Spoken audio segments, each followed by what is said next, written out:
আসসালামু আলাইকুম তোমাদের সবাইকে। আজকে তোমাদেরকে স্বাগত। আজকে আমরা দেখবো হচ্ছে হেক্সাডেসিমেলের বিয়োগ। ঠিক আছে, চলো আমরা শুরু করি। হেক্সাডেসিমেলের বেজ আমরা কি জানি? 16। তাহলে চলো আমরা বিয়োগগুলো হচ্ছে করা শুরু করি। ছোটবেলার মতো যেভাবে আমরা বসাতাম সেভাবে হচ্ছে বিয়োগ করা লিখি। চলো আর এভাবে বিয়োগ করতাম, মজাই লাগতো না? যে থাকতো 10 থেকে 5 গেলে 5 দিতাম, 15 থেকে 10 দিলে কত থাকতো, ওরকম ভাবে ছিল বিয়োগগুলো করতাম। এখন বড়বেলার বিয়োগ করতাম। এখানে কি আছে? 9 আছে, ডি আছে। তার আগে আমি একটু লিখে দিই। এ মানে কি, এ বি মানে কি? এ ছিল 10, বি 11, সি 12, ডি হচ্ছে কত?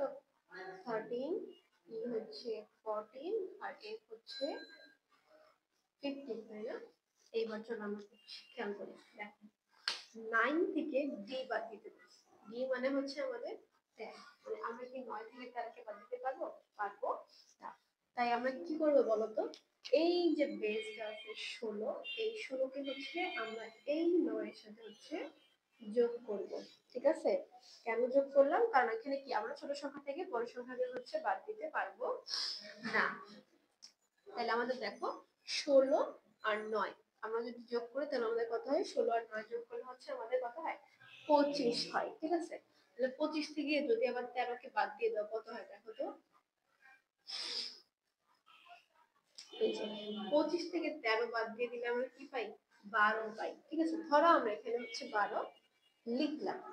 এরপর আরেকটা জিনিস, ঠিক আছে, যেহেতু এখানে +16 করছি তার মানে আমাদের বাম পাশের সংখ্যার সাথে আমরা হচ্ছে 1 যোগ করব।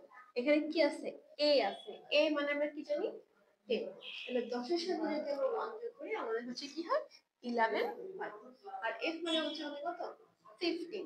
এখন আমরা যদি 15 থেকে 11 বাদ দিই আমাদের কি থাকে? 4 থাকে, তাই না? এখন খেয়াল করো আমরা কিভাবে লিখবো যে 4 12 412 16? না, আমরা কি করবো জানো? এই 12টাকে হচ্ছে আমরা কি লিখবো? সি লিখবো। হেক্সাডেসিমেলের ক্ষেত্রে আমরা এই জিনিসগুলো করব, সি লিখবো। তাহলে আমাদের আলটিমেট অ্যানসারটা কত দাঁড়ায় দেখো তো? 4c 16। ঠিক আছে, আমরা লিখবো তাহলে কি? 4c 16। ঠিক আছে, আমরা 12টাকে কি লিখবো? সি লিখবো। ঠিক আছে, হেক্সাডেসিমেল এরকম 10 11 12 13 14 যেটাই পাই না কেন সেখানে হচ্ছে আমরা এ বি সি এভাবে লিখে দিব। তাহলে আমাদের বিয়োগ করলে আমরা কত পাই?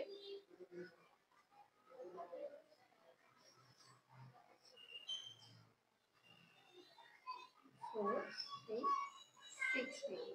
ঠিক আছে, এরপরে হচ্ছে আমরা 2 নাম্বার ম্যাথটা দেখি। 2 নাম্বার ম্যাথটা আমাদের কি বলা আছে দেখো? e 7c da 2। তাহলে আগে চলো আমরা মানগুলো বসাই।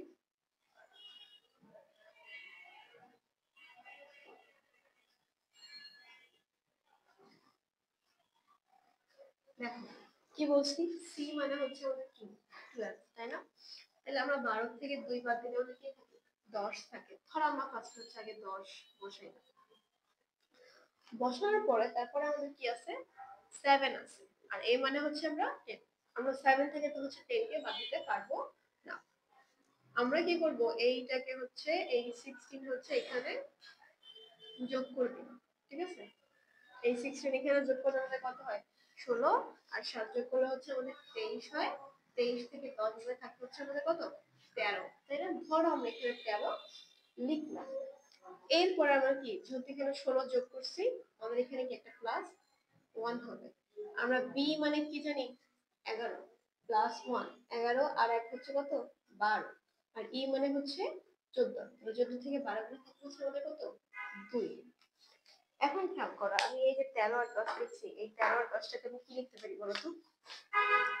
13 এর জায়গায় হচ্ছে ডি লিখতে পারি, আর 10 এর জায়গায় হচ্ছে এ লিখতে পারি, তাই না? তাহলে আমাদের আলটিমেট অ্যানসারটা আমাদের কিরকম দাঁড়ায়? 2 ডি এ দিয়ে হচ্ছে 16। এইটা হচ্ছে আমাদের আলটিমেট অ্যানসারটা।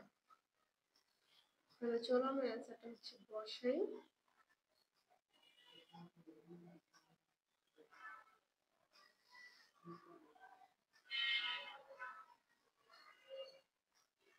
এইটা হচ্ছে আমাদের অ্যানসারটা।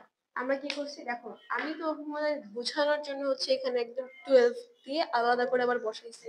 তোমরা কিন্তু আর এই কাজটা করবে না, তোমরা একবারেই হচ্ছে এ 10 মানে হচ্ছে এ, এ বসাবা, ডি মানে হচ্ছে 13, 13 মানে হচ্ছে ডি, একবারে ডিরেক্ট ডি বসাবা, মানে একবারে এই জায়গাটাই হচ্ছে তোমরা 2 ডি এ বসাবা। আমি জাস্ট তোমাদের বোঝানোর জন্য হচ্ছে এভাবে ভেঙে করে দিয়েছি একটা লাইন। তোমরা যখন করবা তখন কিন্তু এই লাইনটা হচ্ছে লিখবে না, এই যে একটু লিখবে না, একবারে কোনটা লিখবা, এই যে এটা লিখবা একবারে, একবারে এই যে এটা লিখবে, মার্ক করে দিছি আমি, একবারে হচ্ছে এই লাইনটা লিখবা যখন তোমরা পরীক্ষার খাতায় অ্যান্সারটা লিখবা তখন। বুঝে গেছে কি বলছি?